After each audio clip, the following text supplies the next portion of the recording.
గొప్పతనాన్ని ప్రతిపాదించే మంత్రం యొక్క అర్థాన్ని గట్టిగా నమ్మాను.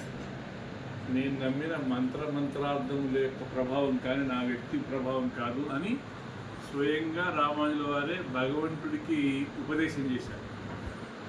రోజు తన శిష్యుడికి స్నానం కాగానే తను బొట్టు పెట్టుకున్నాక శిష్యుడికి వడగనమ్మి అనే వారికి పెట్టేవారు వీడు.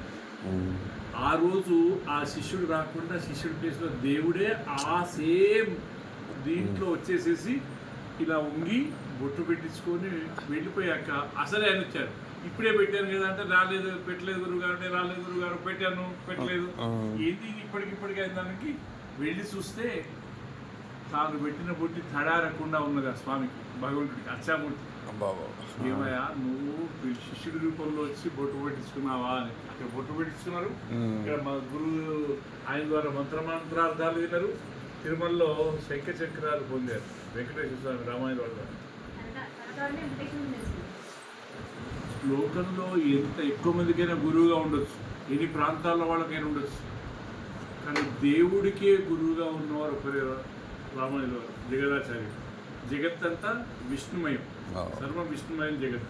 విష్ణుమయమైన జగత్తులో ఉన్న అందరితో పాటు జగత్తుకు అధిపతి అయిన శ్రీమన్నారాయణుడు కూడా గురువు గారు కాబట్టి ఈయనొక్కరే జగదాచార్యులు వాస్తవం కొద్దీ అన్నారు చిరంజీవి స్వామి గారు.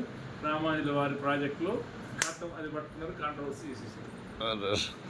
వాస్తవం అది, కానీ వాస్తవం ఎవరు ఒప్పుకుంటారని ఎంత అసూయకు కారణమైంది. పెద్ద పొట్టు ఒక పక్క నది, ఒక పక్క